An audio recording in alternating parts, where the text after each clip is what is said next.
Salutations and welcome, horse racing fans. I'm your host, Matthew DeSantis, and this is the Win Play Show, a podcast devoted to all aspects of horse racing and handicapping that is proudly part of the Amalfi Media Network. First, let me be among the first people to wish all of you listening and watching a very happy new year. And I hope that 2021 is a wonderful and prosperous year for you and yours, both at the racetrack and off the racetrack at home. So I am so thankful that you've chosen to tune in to the Win Play Show for this New Year's Day preview of the races at Santa Anita. And I hope that you continue to stay with us throughout 2022 because we have a lot of great content lined up throughout the year. We're so excited about the different giveaways we're going to be doing. Got some big stuff associated with the Triple Crown coming up. We have a lot of exciting news to share with all of you in the coming weeks and months ahead. Great interviews, great additional and new fun content, great new ways of interacting with fans. So we're excited about everything we have coming up in 2022. Now, today, as I mentioned, we're going to be previewing the 4 graded stakes races on the New Year's Day card at Santa Anita. And this card was shuffled around a little bit because the Thursday racing at Santa Anita was canceled due to excess rain. But the forecast looks good for the weekend. The turf should dry out. Everything should be okay for the races on Saturday. Now, before we break those 4 races down, just a quick reminder to follow, download, rate, review, and share the Win Play Show on the podcast platform of your choice. And if you prefer watching, well, make sure to subscribe to the Win Play Show's YouTube channel. And if you're listening to us right now on a podcast, that link to the YouTube channel is in the episode notes. Now, aside from today's preview, remember to also visit amalfimedia.com, where you can get my win, place, and show selections for the entire Saturday card at Santa Anita. Okay, we're just going to be doing the 4 graded stakes races here for the preview, but all of the races, all 10 races, I handicap, do a little bit of a write-up, and give you my top 3 selections for all 10 races on the Saturday card. And it's a great starting point if you want to get involved in Stable Duel, which is a really fun game to play if you don't want to sit there and bet on every single race, and you'd rather just say, here are the horses I think are going to do well today. Stable Duel is a great way to play that game. They have some big money contests, $75 entry fee, but a guaranteed $10,000 payout. They have some small money games, only a $10 entry fee, but a $1,500 guaranteed payout. So whether you want to play big money, small money, like I said, my Win Play Show picks blog is a nice place to start. I can just personally attest, last week, opening day at Santa Anita, managed to finish in the money in all of their different contests for Santa Anita. I probably invested about $70 in entry fees, ended up winning about $450. So that was a nice little take home. And again, I just used my own picks. I wasn't trying to steal anybody else's picks. I just used what I had already written down on the Win Play Show. Got some pretty good value there. So it was a lot of fun. And like I said, the best place to get all of that content is to head over to amalfimedia.com. Finally, make sure to interact with us on Twitter or on YouTube and let me know what you think about the races and how you think they're going to break down this weekend, and make sure to share with your fellow horse racing enthusiasts. Okay, well, with that said, let's dive into the races at Santa Anita on Saturday, kicking off 2022 and what should be a really wonderful year in horse racing. So let's start with the first of the 4 graded stakes races that's on the card, and that is race 6. That is the Joe Hernandez Stakes, which is the grade 2 race. And let's go take a look at the field for the Joe Hernandez Stakes, and this is a 7-horse field, and this is 6.5 furlongs on the downhill turf course. I have a couple of comments about that in a second, and this is for 4-year-olds and up, and I'm going to have a couple comments on that in a second too, but let's run through the field. In post position 1, you have Beer Can Man, trained by Mark Glatt and jockeyed by Flavian Pratt. That's the morning line favorite. Then you have Bran, a French horse making his North American debut, trained by John Sadler and jockeyed by Joe Bravo. Chewing Gum, trained by Bill Mott and jockeyed by Umberto Rispoli. Delaware, a British horse trained by Patrick Gallagher and jockeyed by Mike Smith. Commander, a French horse trained by Ruben Alvarado, who used to work for Pete Miller. Pete Miller, of course, no longer training out there on the West Coast. Ruben is taking over all of his horses in that barn. Jockeyed by Juan Hernandez. Then you have the 6-horse Momos, trained by Michael Trombetta and jockeyed by John Velasquez. And then finally, Cupid's Claws, the other Ruben Alvarado horse, jockeyed by Kent DeSormo. So a couple of comments about this race before we dive into talking about each individual horse. You heard me mention the downhill turf course. This is something that is, I think, important to talk about when handicapping Santa Anita in general. If you watched my opening day preview, you heard my guest handicapper Gino talk about this a little bit. But the downhill turf course at Santa Anita is undulating. And while it runs 6.5 furlongs, generally speaking, it favors horses that like a little more distance. So because there's that additional exertion of going up and down, and it's a little bit of a deeper course, you want to look for horses that are comfortable going over 6.5 furlongs. You don't want to look at horses that are stepping up from 5.5 or 6 furlongs to now running 6.5 on this particular course. You kind of almost want to look at horses that are maybe taking a cut back in distance from 7 furlongs, maybe even a mile. So that's something to keep in mind. Now, the other thing you're going to see throughout this card is that everybody's a year older, because New Year's Day represents a lot of birthdays for all the horses. So all the races that used to be 3-year-olds and up are now 4-year-olds and up, because all of the 2-year-olds and juveniles from last year are now 3. So a lot of tracks don't allow the 2021 juveniles, the 2021 2-year-olds, to run in 2022 right away with the more adult horses. Some tracks do, most tracks don't. This will change, obviously, as we move in later into the spring. You'll start to see the more traditional 3-year-old and up races. But for now, at least on New Year's Day, those are going to be 4-year-old and up races, and what we would consider from 2021, the juvenile races will be for 3-year-olds only.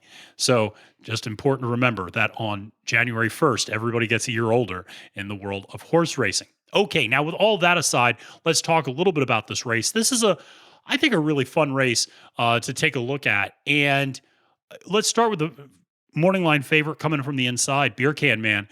This horse has run very nicely. Came off a 6-month layoff, has run in 3 straight wins, or 3 straight races, 2 wins that were high-level allowance races, a strong second place at the Grade 3 Turf Monster at Parks on Pennsylvania Derby Day. And I think there's a couple things to note here about Beer Can Man. One, should have an ideal trip. Momo's is really the only speed, and Beer Can Man should be able to sit nicely behind Momo's, and I don't think there's going to be anybody really pressing Beer Can Man either. So he should be able to run pretty, undeterred, uninterrupted, unpressured along the course early on behind Momo's. I don't think Momo's is going to be setting an unreasonable early pace either. It's not going to be a hot pace. So I actually like, horses in this particular case that are going to be closer to the lead. Beer Can Man's going to be as close to the lead as anyone in this particular case. So I do like that combination. Coming out of that one hole, he's going to get sent to the lead, or close to it. Like I said, he's going to be in that second position. And he's got Flavian, which always is a plus in my opinion. It's important to point out Beer Can Man has broken from the post position one before, kind of always gets into that 2-3 position and then launches a bid. So I like for this horse to replicate a lot of what he's done in the past.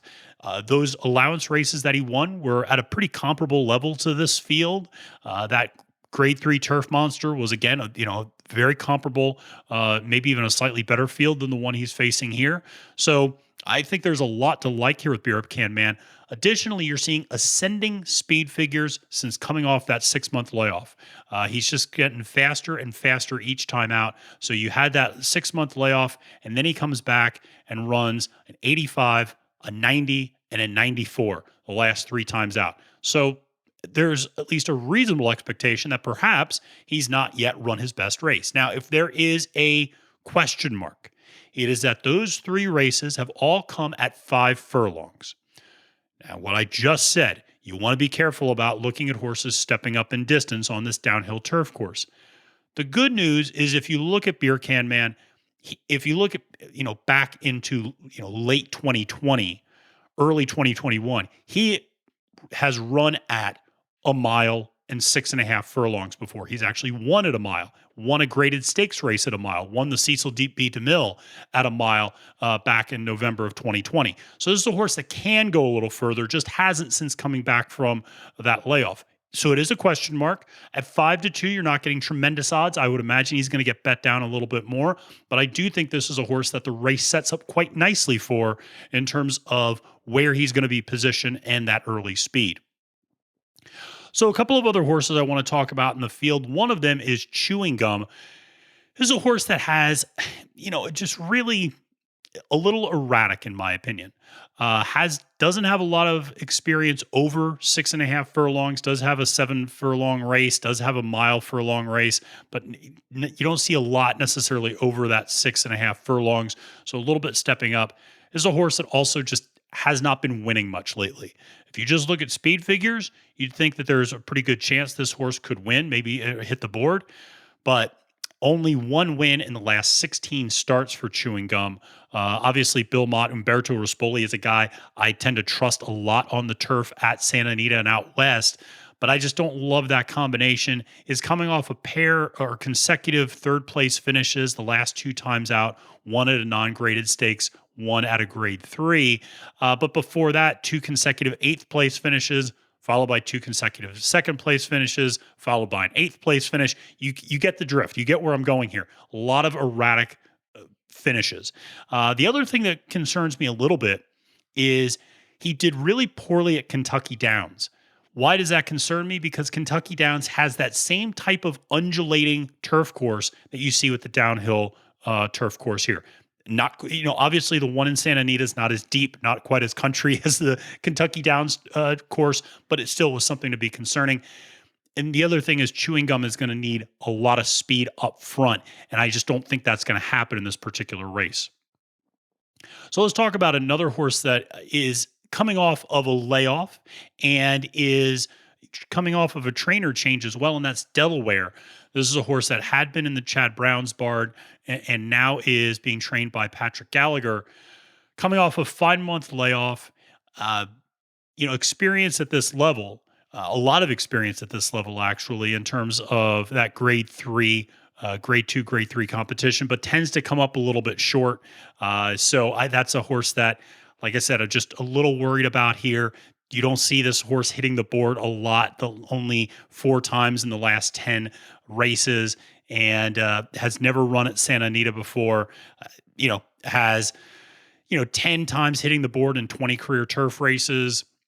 So again, it's not outstanding. You worry about the layoff. The workouts have looked good, not great. And Patrick Gallagher doesn't have a lot of experience with first time winners off the claim and off the transition in training. Also doesn't have a lot of success with horses coming off a long layoff. The one thing that is working in Delaware's favor, because it sounds like there's a lot of negatives, couple of things. One, this horse does have tremendous speed figures. This horse has the only triple-digit speed figure in the field. Has a 101 back in July at Saratoga. Had been running against excellent competition in Saratoga as well. Horses like Flavius, horses like Rinaldi, Value Proposition, Tell Your Daddy. Really strong competition. It had been going kind of toe for toe against a lot of those horses and finishing in the money, winning in some cases. So it does have some things to like.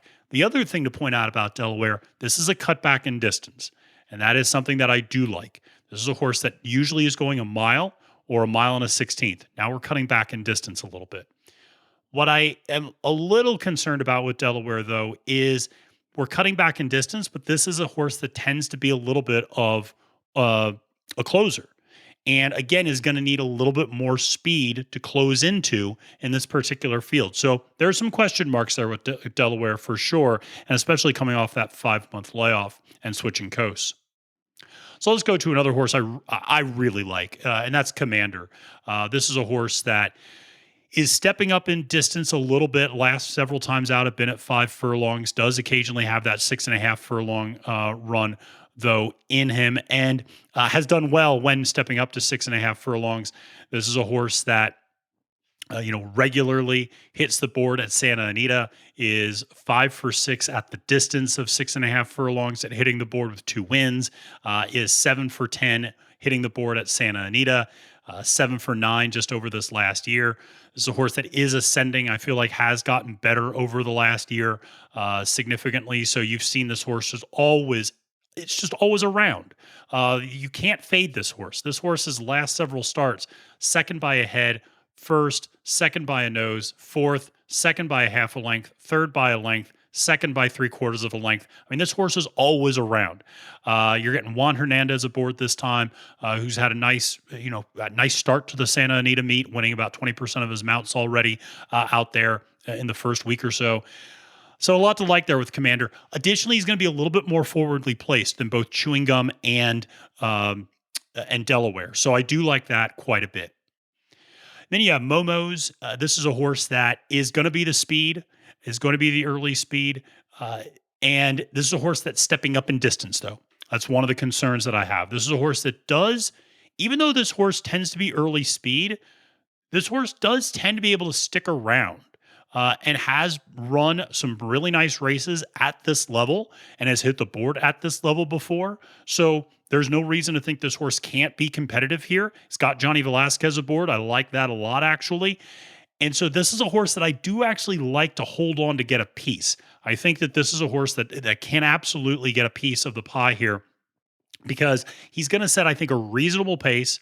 I do like the two favorites, Beer Can Man and Commander, to probably overtake him, but there's nobody else in this field that really makes me say, wow. And so I think Momo's is a horse that, even though he's early speed and sometimes that can be easily dismissed, this is a horse that's run against some nice competition. And even though he's stepping up in class, I think there's something there to like for Momo's. And this is a horse that's also shown the ability to re-rally a lot of times. It's fascinating. He'll sit there and he'll get past, but then he'll kind of come back a little bit towards the end, or he won't give up as much ground as you might think he's going to give up. So this is a horse that, like I said, has shown a lot of guts at the different levels that he's run at. I think turf is probably his better surface. And so we'll see what ends up playing out here. But this is a horse that I do think, you might be able to get a little bit of value on the back end of exotics. And then finally, you have Cupid's Claw. This is a horse that is taking a massive cutback in distance. This is a route horse all the way, and really does not run on turf all that often either. This horse only has 3 wins in the last 18 starts, and traditionally runs 1.5 miles, mile 3/8. So this is really a distance horse that Ruben Alvarado is trying to, maybe transition to sprint. I just don't know if this horse has the tactical speed necessary to be effective at sprinting. And so I'm kind of fading Cupid's Claws quite a bit here. I don't see a lot of value in that particular instance. So how do I see the Joe Hernandez playing out? Well, I have Beer Can Man to win. I have Commander to place, and I have Momo's to show. I think Momo's is where you're going to get your value on the back end there of that exotic, because I do think the 2 favorites are probably the 2 best in this particular field. Okay, well, let's move to race 7, and that is the Sham Stakes, which is a grade 3 race, and this is a Kentucky Derby prep race. That's right, the winners will get points towards the 2022 Kentucky Derby, as long as they're not trained by Bob Baffert, because of course Bob Baffert is not, his horses are not eligible to run in the 2022 Kentucky Derby. So if his horses, of which he has 2 in this particular field, if they win, they will not receive points, but any non-Baffert horse will receive points. They'll receive 10 points for winning, 4 for second, 2 for third, 1 for fourth. Not one of the big point races, but still accumulating points early in the year, always a good thing. So let's take a look at this very small 5-horse field for the Sham Stakes. In post position 1, you have McKinnon, trained by Doug O'Neill and jockeyed by Juan Hernandez. Then you have Oviatt Class, trained by Keith DeSormo and jockeyed by his brother Kent DeSormo. Then you have Newgrange, the first of the two Bob Baffert horses, jockeyed by John Velasquez. The morning line favorite, Rockefeller, who's the other Bob Baffert horse, jockeyed by Flavian Pratt, going off at 8-5. And then finally, Degree of Risk, trained by Owen Hardy and jockeyed by Umberto Rispoli. So this is, like I said, only a 5-horse field. And let me first start by saying this might end up being a 4-horse field. Degree of Risk is a horse that has never run on dirt before. It is 12-1. There's not a lot to hang your hat on here. The pedigree doesn't look great either. I would not be shocked if this is a scratch. And a lot of times they'll, have a 5th horse entered into a race just to have the race make, and then the horse scratches the day of the race. So it might end up being a 4-horse race. This was actually a really difficult race to handicap for me because, and you might think, well, Matthew, it's a 4-horse race. I mean, come on, just throw darts at a dartboard and you're going to get it right. And you're probably right in that regard. But this race, I just feel like could go a lot of different ways. And so I'll talk a little bit about really how I think this race is going to play out. And it's going to come down to 2 things. 1, the pace, and 2, McKinnon.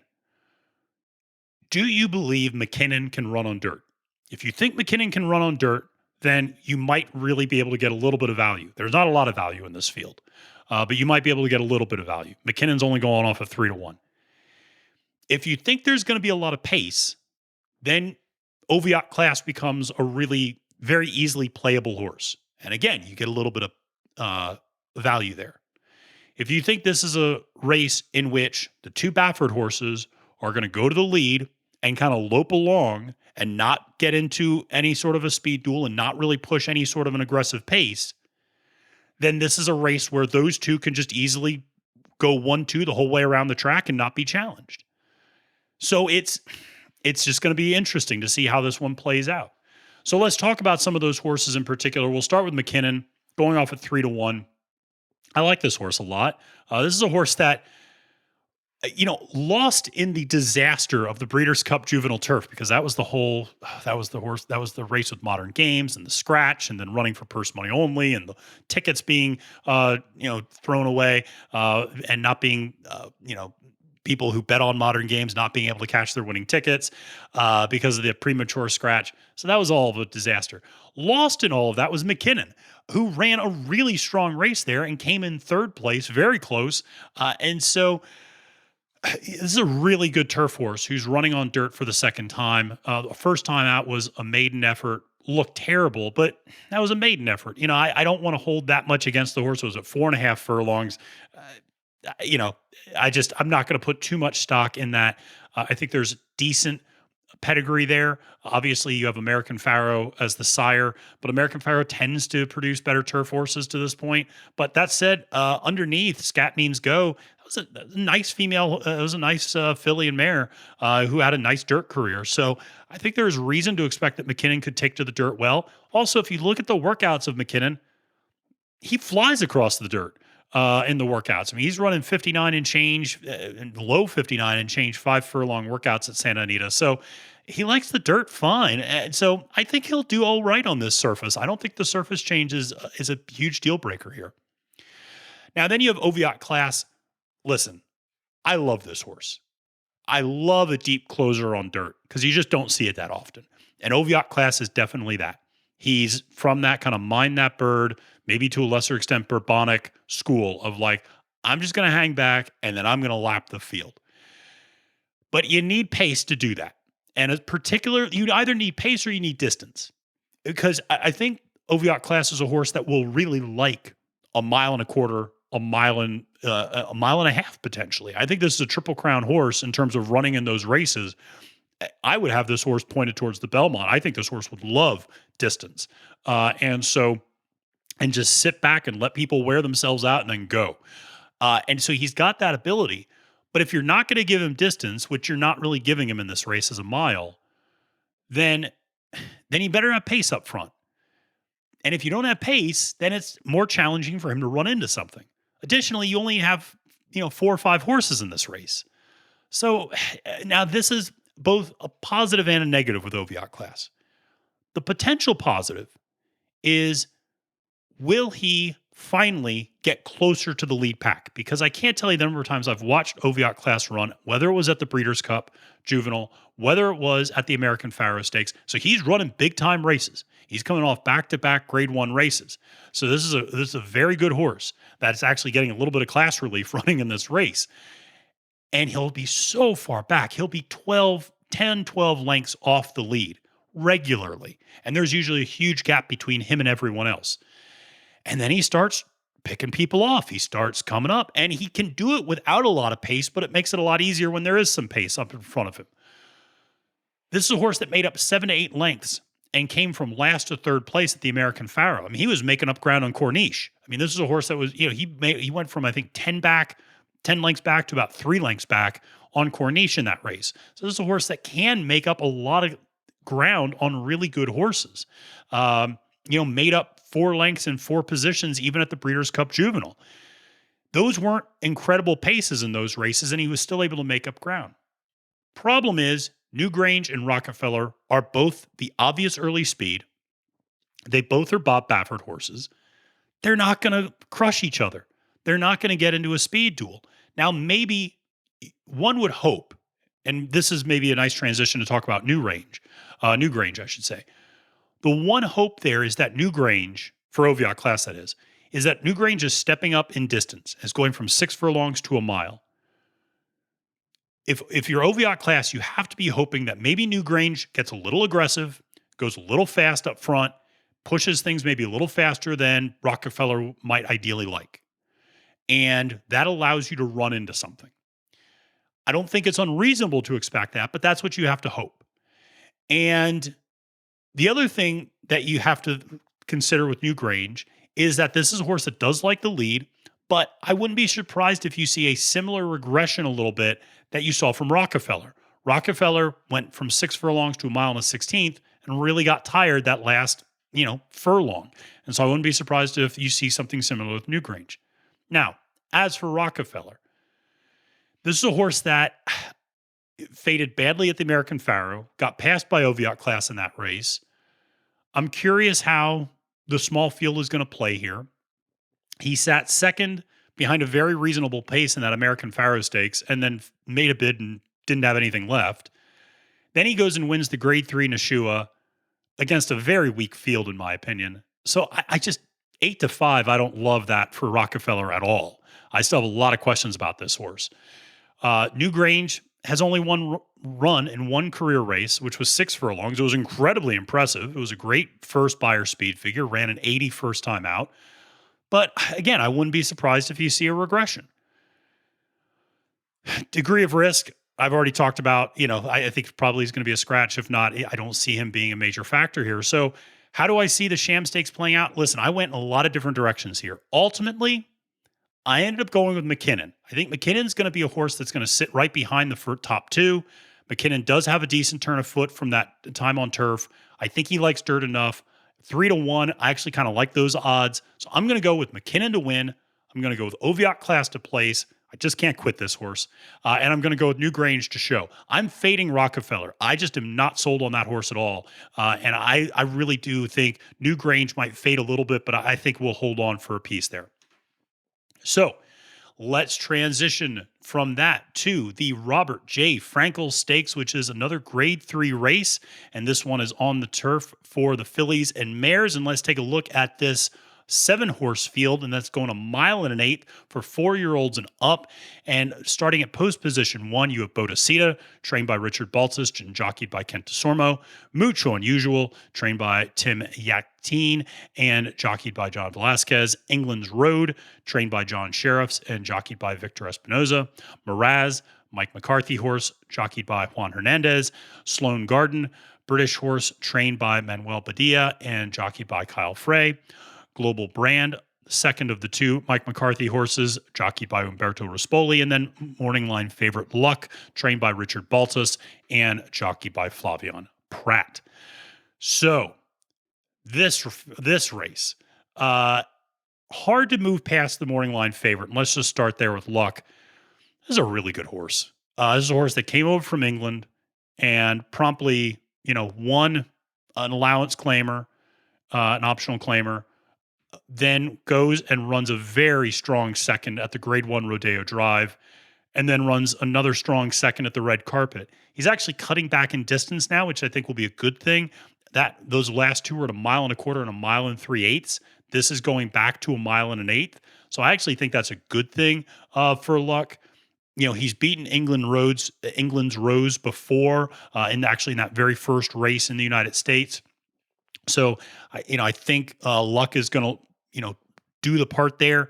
I like this horse quite a bit in this particular field. So, a lot to like there with Luck. But let's talk about a couple of the other horses. I'll highlight Bodacita as a horse that I really kind of like in this spot. And this is a horse that if you just look at past performances and you don't look at where this horse was running, you might think I'm crazy for liking this horse because it has a lot of kind of middling to poor results. If you look at where this horse is running, this horse is getting a legitimate class drop. This is a horse that ran an extremely aggressive 2021 campaign, ran all Grade 1, Grade 2 races, held its own in several of them. And so I really like Bodacita here. And also, throughout her career, has run her best races at this distance.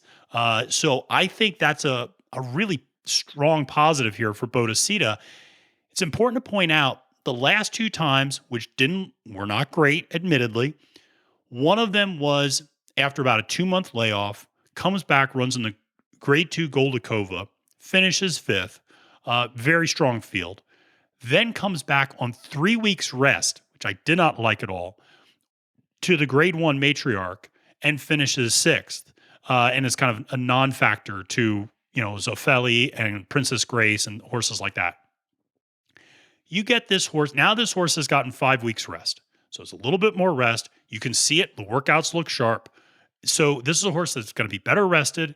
I think is going to be nicely placed in that probably 2, 3, 4 position and should be in a really nice position to make a move. Probably not all too far off from where Mucho Unusual is going to be. Another horse we'll talk about here in a second. But this is a horse I just like where this placement's going to be.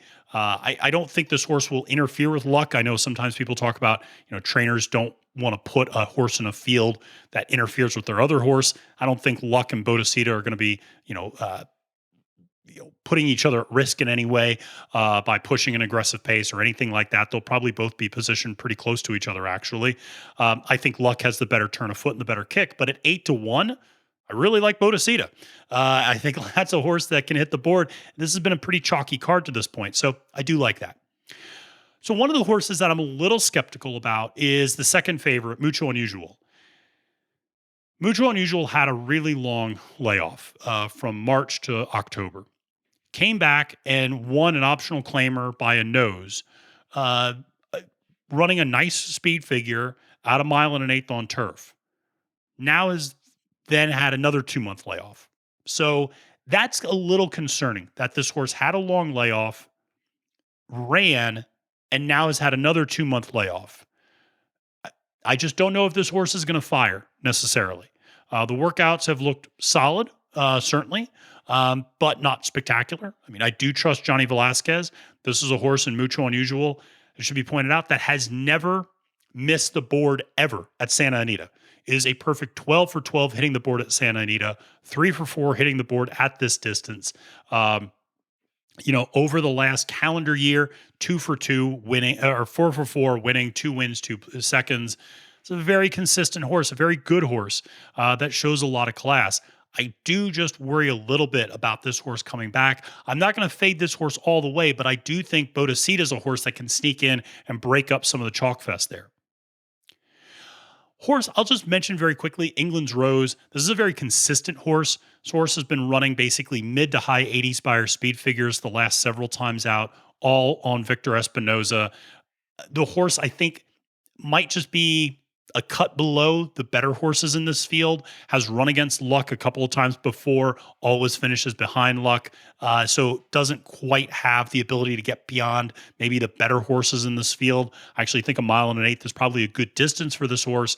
So that's another horse that if maybe you're fading, if you're maybe a little bit more worried about Mucho Unusual, that's a horse that you could easily see move into that top 3, provide a little bit more value potentially.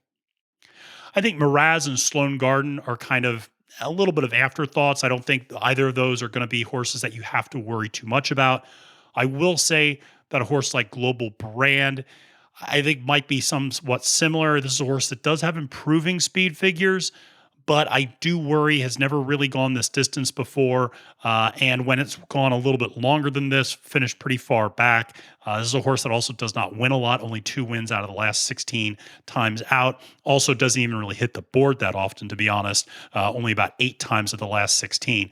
I'm sorry, only 7 times out of the last 16. So, there's just not a ton to love there, especially stepping up against this caliber of field. So ultimately, how do I see the Robert J. Frankel Stakes playing out? Well, I have this one luck up top to win. I do think this is the best horse. I think the cutback in distance is going to help. I think Flavion, the outside post position, all work in his favor. So I do like that quite a bit. I like Bodacita to place. I think that's where you're going to find your value at 8-1. I wouldn't be surprised if that horse gets bet down, but from a stable duel perspective, that's a nice play. And then I have Mucho Unusual to show.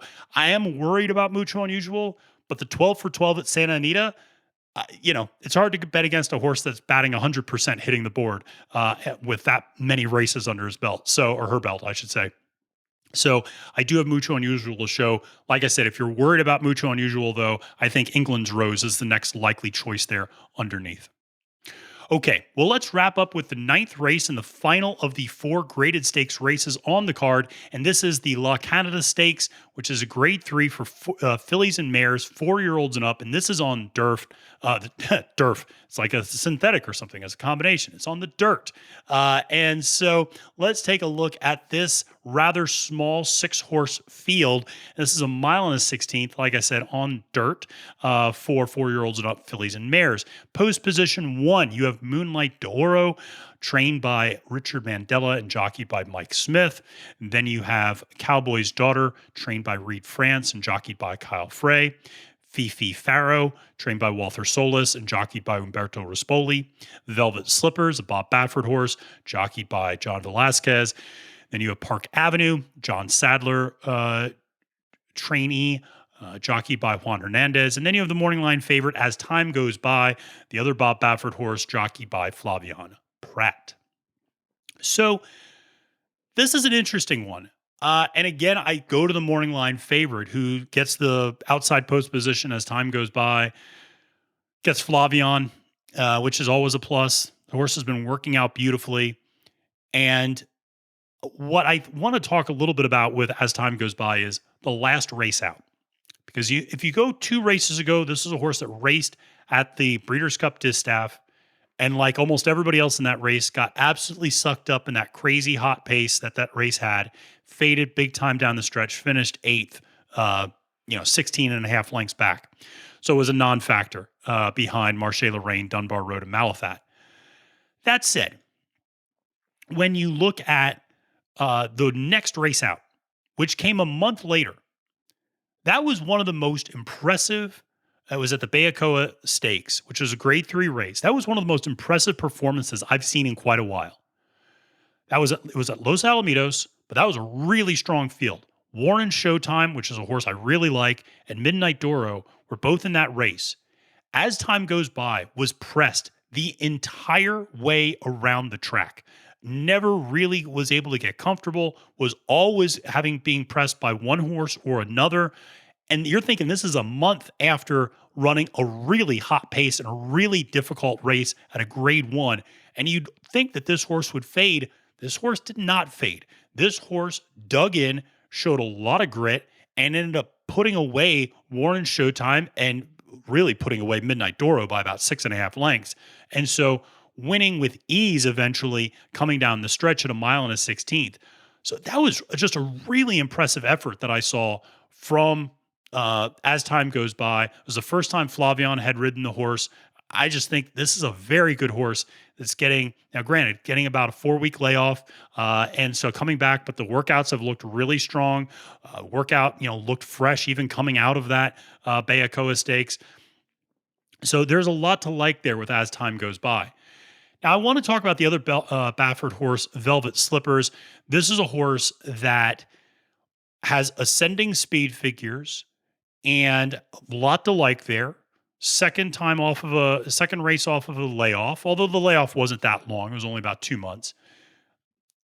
I'm a little worried about this horse. I'll tell you why. The step up in class is not, if it was just stepping up in class, I would not be worried about it. Stepping up in distance too, going from a mile to a mile and an eighth, or a mile and a 16th, I should say, might seem like a minor thing, but it's significant. The other thing is, this is a horse that's probably going to be right behind as time goes by. Those two are going to go out 1-2 in all likelihood. It's not uncommon to see Baffert horses do that. Velvet Slippers has never run anywhere near as fast as time goes by has run.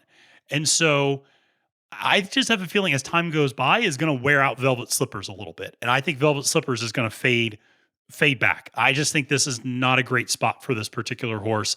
I think as time goes by, it will be able to easily dispatch that. And to some extent, it feels like maybe Velvet Slippers, it's not running interference for as time goes by, but if Velvet Slippers falls in that second position, can kind of make sure that as time goes by, doesn't get other challengers like he did last time, or she did last time out. So something to consider there. Velvet Slippers is a horse that under normal conditions, I would really like a lot. I worry a little bit about the pace in this particular race. Don't think this horse has the speed.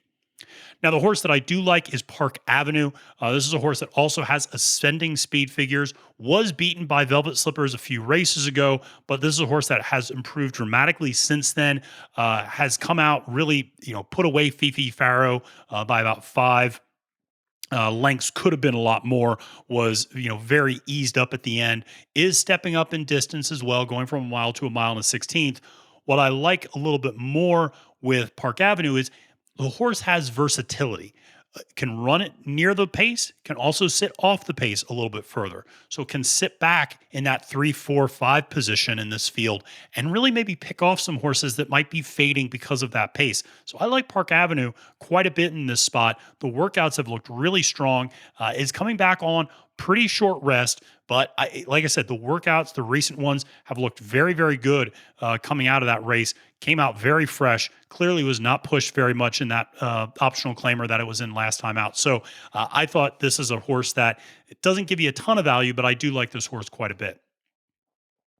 So then let's talk about Moonlight Doro, who's another 3-1 horse, who I think is a very good horse as well.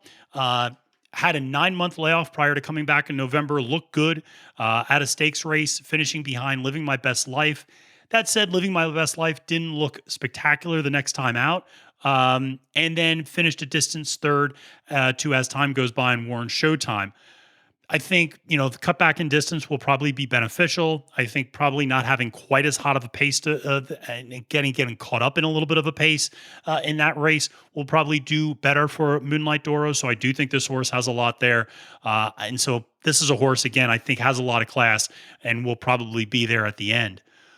Of the two 10-1 shots, I would say that I'd lean more towards Cowboy's Daughter as the one that might be able to crack the top 3, beat Fifi Farrow last time out. This is a horse that doesn't do a ton of dirt racing, but has had some dirt success. So we'll see. This horse, like I said, I don't expect a ton out of her, but if you're looking at the top 3 and thinking it looks a little chalky and you need to, you want to try to inject some value into the top 3, then I would say Cowboy's Daughter is the horse to maybe go with in that particular group. But ultimately, I see the La Canada Stakes playing out as a winner as time goes by. I have Park Avenue to place, and I have Moonlight Doro to show. Well, that's it for today. I hope you enjoyed this preview of the New Year's Day card at Santa Anita. And remember to head over to amalfimedia.com to get my win, place, and show selections for the entire 10-race card on Saturday at Santa Anita. It's a great starting point for those stable duel contests, big money or small money, and everything in between. Now, also make sure to head over to Amalfi Media and the Win Play Show to check out all of our content, like our weekly race recaps, our weekly horse racing news episodes, our frequent interviews with figures from across the sport, and of course, our graded stakes previews. Next week, we'll be ping-ponging across the country. We'll do a stakes preview at Santa Anita. We'll do another one at Gulfstream Park. We'll put them all together. Might even hit a couple of races in between. But we got the Santa Ynez Stakes at Santa Anita. That's going to be a Kentucky Oaks race. We got the Grade 3 Tropical Turf Stakes down in Gulfstream Park. So we'll do kind of a hodgepodge graded stakes preview from a bunch of different tracks next week. Should be a lot of fun. Finally, remember to download, rate, review, and share the Win Place Show on the podcast platform of your choice, and subscribe to the Win Place Show on YouTube, in addition to following me on Twitter at Fail to Menace to keep up with all the horse racing news to get you ready for the 2022 run for the Triple Crown. Until next time, friends, I'm Matthew DeSantis, wishing you a great day at the races and reminding you that it's now post time.